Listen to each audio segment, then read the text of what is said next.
Hey, everybody. Welcome to another episode of the Car Dealership Guy Industry Spotlight. I'm your host, Sam Darkin. Coming up today, learn one strategy to compete with the nation's largest auto groups with a local budget on people, process, and execution, how a GSM or GSM's role is expanding today to understand, manage, and develop new team members, including agentic AI, plus 3 tips to identifying and leaning into rapidly evolving AI. Joining me on today's show is Hancock, Chief Sales Officer of Podium, Parker Boice, General Sales Manager of BMW Utah, and special props to Podium for supporting today's content. Let's get into it. Hey, Parker, so start out by telling us a little bit about yourself and the group you work in. Thanks, Sam. Yeah, I've been with this group. It's Firmage Group Automotive. We have 3 stores, BMW of Murray, BMW of Pleasant Grove, and Mini of Murray. And I've been with this group since about 2012. I started as a porter, parking cars, moved. That's how I started. Yeah, that's how all the good ones start, right? Start at the bottom, learn as you go, work your way up. Now I'm the general sales manager for our group. And, you know, my role is to oversee personnel and process. Parker, you're in a marketplace with an incredible amount of competition. So I was at F1 recently in Austin. I met the CFO of Asbury, who bought up Larry Miller. It was one of the largest acquisitions at that moment. Ken Garff is a huge presence in the Utah marketplace. They're all top 5, top 10 on the list. The Young Auto Group, there are really big names and really big groups. How do you compete in such a crowded, competitive marketplace? Yeah, that's a really great question. You know, not only that, we have our BMW stores and we're surrounded by really large BMW stores, and people don't hesitate to shop, you know, cross state boundaries any longer, right? People are willing to travel for their cars, for business. And so for us, being able to compete is having the best people, having the best staff, and really being able to meet the needs of our customers as well as any of the big players can. And, you know, technology plays a huge part of that, of having like the right vendor partners that can provide us with a technology that allows us to compete at that level. Yeah. So the store you're in right now is BMW. It's the Pleasant Grove location, right? That's right. Yeah. We just finished a remodel, and this store has been here since 2007. Since 2007. And how many units do you sell new used combined out of that store? New used combined, on average, we sell about 40 new cars, 40 used cars a month. So this is kind of the smaller sibling to our Murray store that's been there for about 50 years. Okay. And what do they sell, ballparkish? Yeah, ballparkish is about 150 new and used. Combined. New and used. 150 new cars and 150 used cars each month. Yeah. And a robust, vibrant service operation of both, right? That's correct. Yeah. So what is your, at Pleasant Grove there, what does your sales floor look like? How many salespeople, how many BDC team members? Yeah. So, you know, something that's interesting about the way we operate, in order to compete with some of our, you know, the bigger players in the market, we share a lot of our systems and processes between the stores. So we have a central BDC team that services all 3 stores. We have one BDC agent on staff here specifically for our Pleasant Grove store that's able to be here, you know, on site to assist customers if they come in asking for them specifically. Otherwise, though, it's a central BDC with 5 members, and our sales staff here is 6 salespeople. I'm curious about that because one of the I've done centralized BDCs in other stores in our group before, and it always turns into a little bit of a fight between the stores. And there's always GMs that are a little nervous that somebody's taking somebody's leads or somebody's trying to cross sell. How do you guys eliminate that and get everybody working on the same team, make it fair? Yeah, I think that's part of why we went to a central BDC system, is to try to actually stoke some of that competition. And you want it. Those conversations, right? Having people compete for the business. We believe that that's the best result for the customer, right? Is even between, since we have 2 BMW stores, we want the stores to compete against one another to ensure that the customer is going to, you know, do business with a store that gives them the best experience, the best pricing, to feel like they're being taken care of. So you've been a part of that location for a while. How would you describe the changing customer or consumer appetite or consumer preferences? I mean, obviously a lot more is done online with customers today than used to be. What do you sense from customer expectations in your marketplace? Yeah, I think everybody, when COVID happened, I think that was a big, you know, point of change in how business was done. And I think everyone thought that that was going to be the thing that people wanted to do all their business remote, that nobody would come into the store anymore. We haven't seen that really play out. People still like to come in, visit the store, shake someone's hand. So there's still a lot of people that ultimately will complete the transaction in store. But what we saw was that customers typically start the buying process online now. About half of our leads are generated from internet leads. The other half is phone up and walk-in. So only 25% of the time when a customer comes in, are we meeting them for the first time when they walk in the store. The other 75%, they're starting their shopping online and either calling in or submitting an internet lead. What we've done to try to still provide a really great experience to those customers is we now do walk around videos and virtual test drives on nearly all of our new and pre-owned vehicles to try to give that information ahead of time and compel people to want to come in and visit the store. Yeah. So you mentioned this increase in customers reaching out from online and only 25% when they walk in it's their first touch. So how do you solve for that in a store your size? All the different call volume, lead volume. I mean, that's a staffing nightmare. Yeah. I mean, I guess the answer is you can't. Anybody who says they can hire good people that fit their culture, that they can train and onboard to solve that problem in real time, I don't think it's possible. And so, we tried a few different things. We tried outsourcing our chat and lead response. We tried to, put it onto the salespeople, which I think is, a semi-viable option. But again, they're going to be busy with customers. They're going to be on the sales floor doing other things. So at that point, it was like, how do we find technology? How do we utilize technology to be able to get in front of customers and provide them the experience they're expecting? Why didn't the outsourcing work? So you outsourced a call center, right, to India or Dubai or somewhere. What didn't that work? Yeah, I mean, it solved the problem with being able to respond to leads within 5 minutes, but those groups aren't able to provide any type of information or value. They're offsite. They aren't experts in the product. They aren't trained to do it. I got to tell you, there's nothing more frustrating than calling a business and knowing you're getting something offsite and they can do nothing. I've had that experience so many times. And as a company, you lose complete credibility. So you tried a few different paths. Where did you ultimately land to solve for that? Giving a consistent lead response time, but then also handling kind of that after hour response, Parker? Yeah, great question. So we partnered with Podium on a few different things. We'd use them for reputation management, for payments, for chat. And we were working with them and they presented this new employee, this AI tool, Jerry. And the most compelling thing about this was, number one, having 24/7 availability to respond to our customers and actually provide information to them, not simply collects their information to pass along to the sales team to eventually respond to, right? Answer questions in real time. And additionally, be able to engage with customers and set appointments. And it was to the point where it was like, hey, look, we've got nothing to lose here. Let's give this a shot and see what happens. So that brings Than onto the show. Thanks for being here, Than. You're the partner at Podium, Chief Sales Officer. Tell us about this AI tool that Parker implemented to help handle that lead volume, both in and outbound. How does it work? Yeah, well, first off, great to be here, Sam, Parker. I am a customer of BMW of Pleasant Grove. Nice. Amazing job. Parker's team's fantastic. So it's fun to be here. It's kind of coincidental, actually, that I get the chance to work with both of you today. But I mean, look, Parker nailed it, right? Like Podium, you think of our history, we've been around for about 10 years. We started in the reputation management space. Then we got into like marketing and communications and lead gen. And as a software company, it was always frustrating too, because you generate all these leads for a dealership and you feel like you're adding a ton of value and you're showing them all these communications and conversations. But ultimately, those leads go to a person, right? That we don't control as the software company. And the dealership's obviously doing their best, trying to employ the right people, trying to find different solutions. But like at the end of the day, you're still relying on humans. And I run a sales team.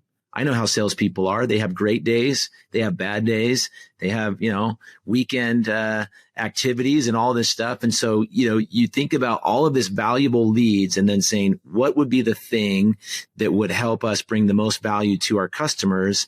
It's converting those leads at the highest rate possible. And so, we tested, of course, we looked at a bunch of different tools. AI comes onto the scene a few years ago. OpenAI, we had worked with them for a few years to kind of test out some different models, but we never quite loved exactly what we saw. We actually tested with a few folks early on, and we had, I think, 3 dealerships, 2 loved it, 1 hated it.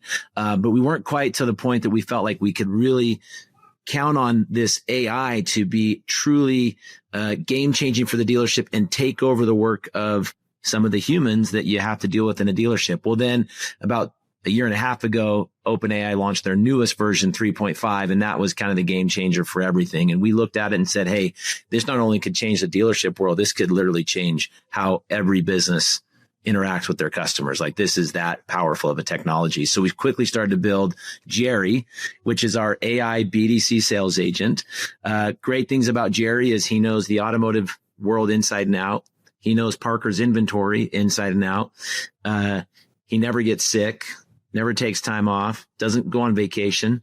You only have to train him once, and he never has to relearn the same thing over and over again. Doesn't have a bad day, right? So you think about all of the power that you can leverage in AI and then put that against all of these valuable leads that Parker and his team are working so hard to generate, and it becomes a really powerful combination. So we're excited for the impact that it's having for them. And of course, a lot of other dealership partners we work with. All right. So I submit a lead to BMW Pleasant Grove. Let's say I submit a lead at 8:00. Yep. And it's a text, it's an email, or I leave a voice message.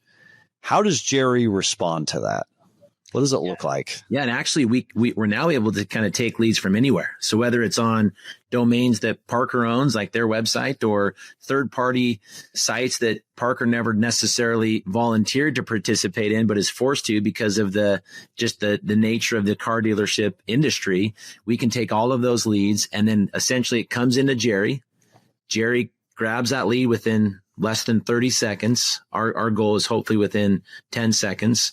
He can understand the question, whether it's a sales or service request, differentiate the two, and then within 20-ish seconds, send a text message back to that customer with all the information they're looking for. But the real goal of Jerry is to convert them into a test drive. Because at the end of the day, Jerry still can't, well, he can sell you a car online, but not yet. Not right. We don't know if we want that, right? We know, especially in Parker's world, the best thing Jerry can do is get it to one of his great salespeople on the lot and turn the customer from a one-time buyer into a long-term service customer as well. So Jerry's whole goal is to make it a seamless transition from lead to the handoff to the humans, who only they can do that super powerful job of actually selling that customer with their hands on the. Yeah, if I might. The big thing that we've noticed about Jerry is he bridges the gap between like cashier and kiosk, where someone wants immediate information. So a lot of like fast food restaurants, they've installed kiosks. They're like, hey, this is better than a low wage employee at taking your order. But it can sometimes be frustrating because you're like, I just want to tell it what I want. I don't want to search for it. And that's where Jerry is so good at. Someone will submit a completely, generic lead, and he jumps in and he's going to say, hey, look, I got your request for information. He's going to intercept them while they're still shopping before they can go submit 5 or 6 more leads to other dealers. And he's not only going to say, hey, I saw you're interested in maybe an X3, but can I also show you some alternatives of other cars you might be interested in? And that's something that we spend a lot of hours trying to train our salespeople to do. It's hard to do it. You train Jerry once, he offers alternatives. He creates a compelling reason to, hey, come visit our store. We have the best inventory. We've got the options. We have what you're looking for. And again, like Dan said, try to get an appointment set that they can come in. So are you able to compare, like, if the goal is to bring them in for a test drive, are you able to compare the rate of success pre-Jerry to now? Like, what type of a lift or change did Jerry bring to your BDC department in being able to bring customers in for that test drive off of lead? I mean, to give you an idea, we turned Jerry on, and it's one of those things that we turned Jerry on, and not everybody in the dealership knew that this was happening. And he started setting test drive appointments overnight. People are shopping at 2 a.m. They're up, they're eating chips, they're looking for cars, and he's setting an appointment for the next day. And customers would come in, they say, hey, I'm here for a test drive. I was working with Jerry. And my receptionist, comes to me and she's like, hey, you're supposed to tell me when you hire a new salesperson. I've got people asking for this guy nonstop. Yeah. Who is he and where is he? Yeah. And it's hard to explain to some people, hey, look, that's just our AI tool. He doesn't actually work here. We're going to get him with a salesperson. So it almost created new problems of, hey, he's so good at setting these test drives. Now what? Like, how do we now use our staff in auxiliary ways to support him setting these appointments and these test drives to ensure that the handoff is smooth, that they're getting the best service possible when they come into the store? How do you decide where those leads go? So you've got a test drive. I think that's fascinating because in the old world of internet leads, like, I don't know, 50% of the leads were just complete fake leads. All right. They were worthless. Like a salesperson was not really all that interested in following up on it because it was somebody up late at night, really just trolling. They had no interest in buying. They filled out a form. Now you've got a customer walking through that front door there to see a vehicle pre-qualified. Like that is like, talk about the difference in that experience as a salesperson. Now all my interactions are more, they're higher return. Yeah, that's it. I think I've been in the business for 13 years. I don't consider myself like an old dog in the car business, but when I started selling cars, I didn't get internet leads. I don't think they existed, right? We didn't have any sort of BDC really handling those because they didn't exist. Now you've got half of the leads coming in strictly through third-party websites or our own website in the form of an internet lead. And that customer is going to walk in the front door before they even talk to any one of our staff. That's a really nice sales funnel that creates great conversion. And I think the difference is for the salespeople, that's what they're best at. Like Than said, could Jerry complete a transaction entirely? Maybe. Is that what we want him to do? Probably not. Not right now, for sure. So it's really utilizing our staff in the best way possible, putting each person in the seat that they're most successful at and allowing them to be great. And anyone who knows a salesperson, they're going to be really, at least on our staff, really charismatic, really customer focused, and they're going to provide, once they show up to their store, they're going to get a great experience. Yeah. You don't have to focus spending time with your salespeople, training them on answering that lead on the phone or text or email. You can focus on what to do with that customer when they're in store, which that's the high value, high return activity, right? Yeah. Or having a salesperson on the phone making 80 calls a day, trying to generate an appointment or a lead, whereas that's not necessarily the best return on their skill set. Yeah. So Than, there are dealers that are watching this show right now and they're saying, okay, look, I give up. I've heard all these AI companies. Everybody's coming out of the woodwork. I've said this often on the show. It's like an arms race. It's like the nuclear arms. It's like it's everybody is talking about it. And yet there's a lot of promise without return in this AI space. So hearing Parker's experience and how beneficial this tool has been to their BDC and kind of scaling them and making them competitive with Asbury and other big groups around them, what advice would you give to dealers today when they're looking for a tool that will do just what Podium and Jerry has done for BMW Pleasant Grove? What should you look for and what should you avoid? Yeah, great question. So there's a couple things that come to mind. Like first off, like, yeah, to your point, not all AI is created equal, right? Yeah. There's AI that can help my daughter cheat on her homework, right? And complete her writing papers. And that's great, but that's not going to win you leads in the dealership space. And so I think like a lot of times when you hear AI, that's what you think is like this tool that can kind of co-pilot on some content, maybe write some things better, maybe send a text message in a more grammatical format. But that's not agentic AI, which is true employees in your business doing the job of humans, but better. Right. And I think what Parker has seen is he can manage a fleet of salespeople, train them on the things that they need to do to be really successful at their job, and then also manage essentially a fleet of AI employees that can help do the job that traditionally was done by humans that wasn't high ROI. And quite frankly, they didn't like to do it anyway. And they weren't very, in some cases, maybe not great at it either. Right. And so first thing I would say is find an agentic AI partner that actually has built employees that can do those jobs so that you can take your great people and transition them into higher ROI, higher return initiatives. So that's number one. How do I know if it's agentic? Yeah. If it's true agentic? So great question. The biggest thing you look for is, can it actually get you to an end goal? Okay. So in the case of Podium, Jerry, his goal is to actually schedule a test drive with the customer's information on the calendar, right? Yeah. Versus like, can I go in and surface an inventory link because you asked about a car? Sure. There's AI that can do that. That's not agentic. That's not agentic. That's just simply taking quick answers from a database of information and pushing it out to a customer. In Jerry's case, whether it's on text or coming soon in November voice, I can take information, have full conversation, have empathy, have human-like response, and then ultimately get to, hey, from everything I've heard, you should come onto the lot and test drive that car. So that empathy is what Parker's talking about when the customer comes through the door and asks for Jerry. When the customer knows that name and asks for him, that's agentic AI, right? Because they've made that connection. They've brought them through the door so that the live person can do it. All right. So that's one. What's two? I got to tell you this story real quick, Sam. Yeah. It's so fun. Yeah. Full circle for us here at Podium. We started as a reviews tool, generating 5-star reviews for our dealership partners. Yeah. Reputation management, right? Yeah.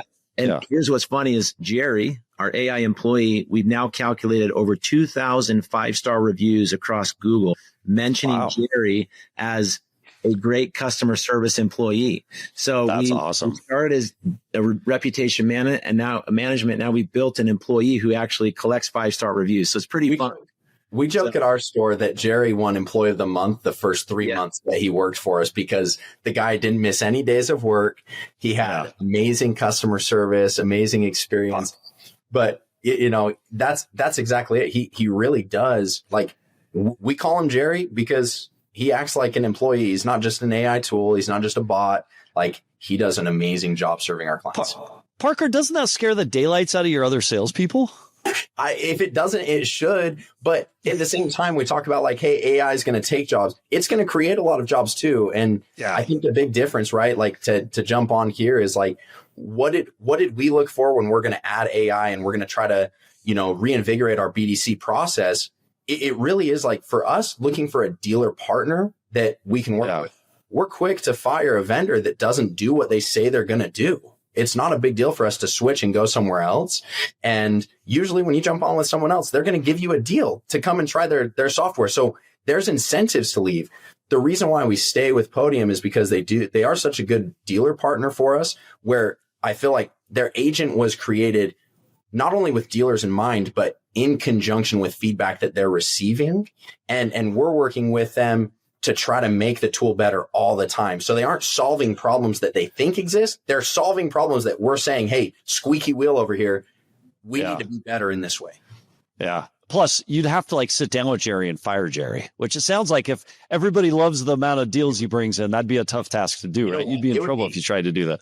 It would probably be a pleasant conversation. That's the thing. When you give Jerry feedback, that talking as a manager, talking to an employee and saying, hey, you aren't doing a very good job, that's a horrible conversation. It's hard. It's hard to do that. Yeah. Jerry, true. You just tell him, you say, hey, look, I need you to do better. So this is a mindset shift in automotive too, right? So Dan made a great point, and we got to come back to the list. So we've got one agentic AI. So let's come back to that in just a second. But I want to also pull the thread of you're managing people and you're also managing AI. Like Parker, do you think about that in your daily tasks? And like, how does managing that AI employee change what you do day to day? Like, what does that look like? You're not doing performance reviews. You're not doing you're not doing pizza on Saturday for Jerry. How do you manage Jerry? Hey, you kind of are doing performance reviews, right? So Jerry is an agent, but there's also training agents within the tool that when you provide feedback, they're going to go in and train Jerry on the responses. So it is very similar to, training an employee and providing feedback. You go in and you look at the conversations, you look at what you like or what you don't like is happening, and then you provide feedback. The difference with training Jerry versus another employee is you only have to tell him once. Yeah. And he's going to take that feedback. He's going to apply it across the board and going to improve over time. So here's the big thing, right? Obviously, all of the big dealer players are going to have access to the same sort of tools that we do. I think anyone will tell you that it's not simply the software that's going to save your business. It's how you use it. It's how you have personnel in place that can leverage that technology to really improve sales, improve experience, provide the training and feedback required. So a lot of those managerial, experiences and tools that you're going to have, you're going to use for your AI employee as well. Okay. So, and then we got to go back to the list, but how often are you going in and intentionally engaging with Jerry to train Jerry as a GSM? It's a lot less often than I'm engaging with our BDC agents on training for them. And I think that's the key, right? Is right now we're in that hybrid zone where you need to have live BDC agents. You need to have human beings to still do some of those soft touch tasks that Jerry can't quite get to, or escalations that he's going to create when he needs help with something. But the reality is it's a lot less often than you might think. You go through 100 conversations, there's going to be one or two things you point out where, okay, change it up a little bit. But that's the future of automotive, Than. And I think that's something people aren't thinking about is as a leader in automotive, you've got to be thinking about, you've got your people, you're developing, you're growing, but then you've also got these agentic agents that can help you execute better and bring your best to your customer every single day. And I think this is worth highlighting. A great dealer, a great GM, a great GSM needs to think about, how do I engage with that agent? How do I train and develop so that we as a store become better? Not just people, but AI. And to do that, you've got to understand it. I tell that to our teams here all the time, Than, right? But Sam, like the old principles of how a dealership won are still the same principles. It's just they are. Yeah. It's an expanded role, right? Yeah, like Parker nailed it. Like everyone's going to have AI eventually. Every dealership's going to have it. The question is who's going to understand it and invest in it and train it the best way to win, right? And to be competitive. And that's just like your people right now. The more you invest, train, develop, you win. AI is going to be the same thing. It's just going to do it at a level that we have never been able to achieve at scale like you can with humans, right? But if I want to be a great general manager today, or a great dealer, or a great GSM, I'm going to learn about AI, agentic AI. I'm going to understand, I'm going to embrace it, and I'm going to help bring that into my organization so we can best deliver. And you've done that, Parker. Props to you it sounds like you almost kind of unleashed it. People didn't totally know it. And then you got the embrace, and then you probably went and educated. All right. We got to finish our list though, Than. What's item number 2? Well, Parker, he's already like 2 steps ahead of us, like he was with his leadership. The thing he mentioned is really critical for agentic AI, which is you got to be able to customize it, give it feedback, and have it essentially machine learn and change, right? So in any sort of AI, everyone will say there's machine learning, but you also need tools where you can actually go in and train the AI to train itself. So my ability to say, hey, if they ask these 2 questions, I want you to prioritize this question. And if these 2 policies conflict with each other, this is the policy that takes like precedent. Okay. And let me give you like an example of that, right? Okay. So if your example is, I'm trying to think of the dealership space. Do you guys offer, let's say, like a warranty, right? So there's an AI out there where every time someone says warranty, it says, yes, we offer warranties. But there's policies in the dealership that say, hey, actually, it may not actually be true if this, and this is true. You need AI that can essentially read those policies and overwrite that based on what that dealership customization is, because every dealership's a little bit different. So and that's the training part, right? And that's why that agentic AI is different for Ziegler Auto Group than it is for BMW Pleasant Grove. Exactly. And so Jerry, Podium, we have a whole back end system where you can essentially give it if then policies. If they say this, then we respond this way. But if they also say this, we respond that way. So Than, I teach it, I train it. It's kind of ours.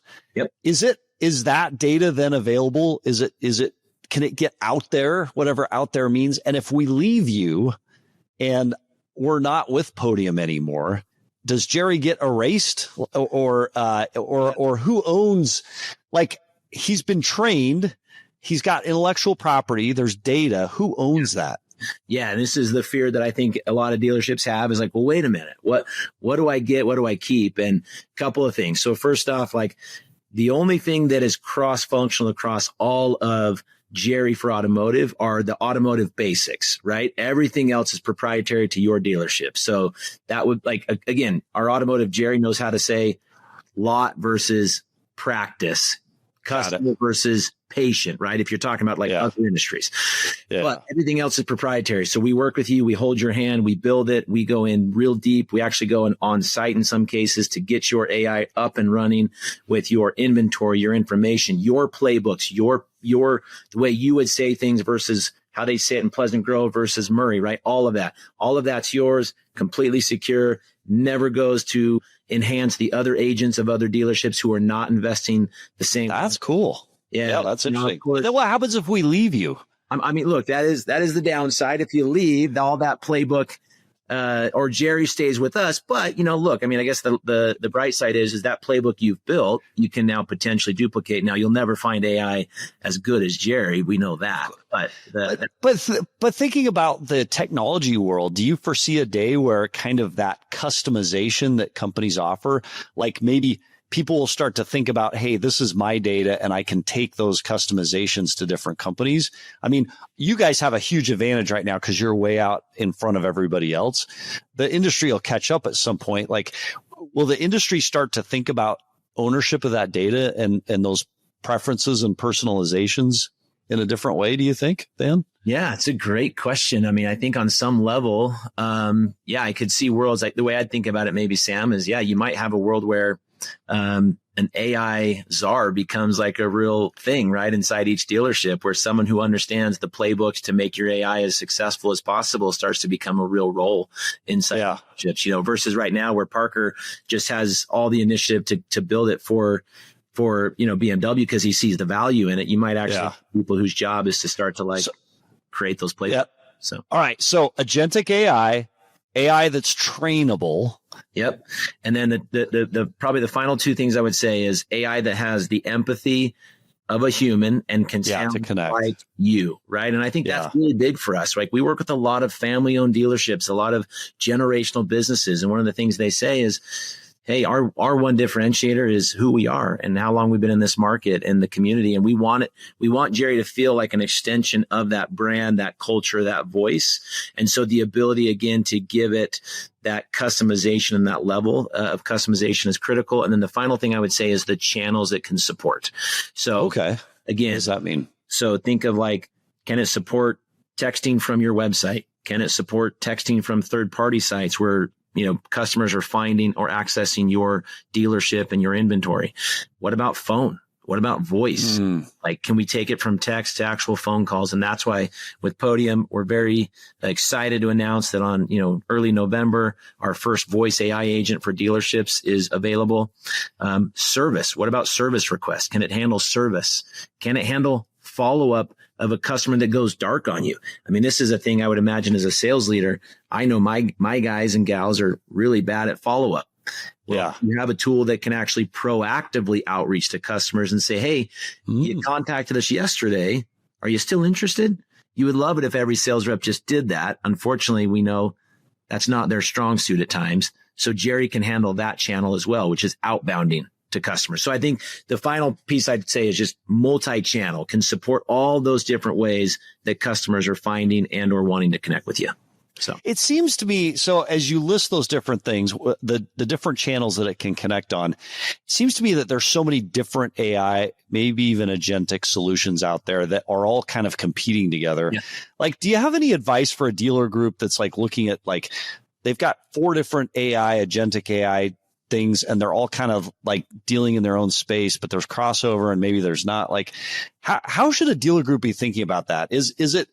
Should you be looking at one partner and try to go all in with one partner? Is it okay to have a bunch of different tools or agents? Yeah. I mean, I've got a strong opinion here and a strong position, obviously. And, we work Podium actually in a couple of industries. Automotive obviously is our biggest. And what we see interesting is automotive's the only place where you guys actually will have multiple solutions doing different jobs. Most companies we work with want to consolidate onto one platform that can kind of do it all.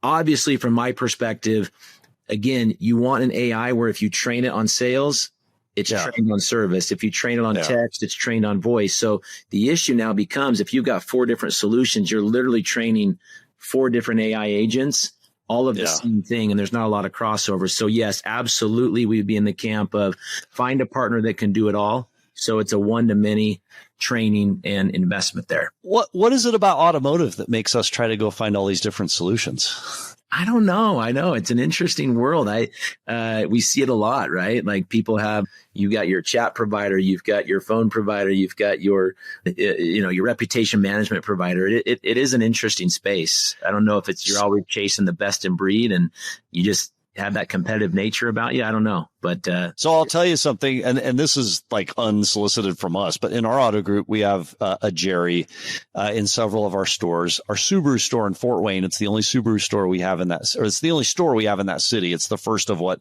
hopefully one day will be a bunch of stores because it's a great market, Fort Wayne, Indiana. And it drives me nuts because the team they talk about it like it's almost alive. It has a personality to all the things that you talked about, the agentic characteristics, the ability to train and develop and grow over time, and provide feedback and different integrations. And it gets me thinking that this, as quickly as it's evolving, like the future of automotive is embracing it as almost, another team member, growing with it, training it, not to compete with us, but probably in a fun way, but just to help us deliver our best. So Parker, my question is, when Jerry gets a voice in November, what does he sound like? Man, hopefully, like me. I'd love to hear Jerry, maybe Jerry Sloan. I've always wondered what. Oh, there you go. Jerry was Jerry Sloan, longtime jazz coach here in Salt Lake. Yeah. I'd love to hear that, but I don't know. I think whatever Podium does, it's always been great for us, right? We've been on a lot of different programs. One reason that we've stuck with them is the user interface is always good. The end result's always good. And the toughest critics in the dealership are the end users, the salespeople. Yeah. Right. And they're going to be quick to tell you how much they hate the vendor that you're using. They don't say that with Podium. So whatever it is, it's going to be interesting. It'll be pleasant. Interesting. All right. Well, last question, then we appreciate you guys being on the show. Than, what do you see the future of?